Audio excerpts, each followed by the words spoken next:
I've worked at Federal Signal going on 12 years. I'm usually into fishing and being outdoors. I don't get out very often, but lately I've been trying to get back into it and making it a point to go out and do something on the weekends. I'm the group leader for this department. I like working with people. You adapt and learn to work with different people in different ways. I'm going to be building a Pro Beacon.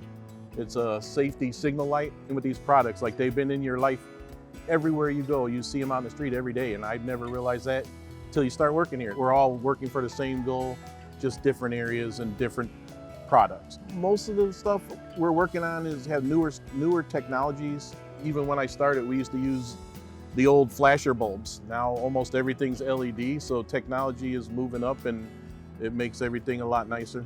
How it's built can change everything. I build it with integrity.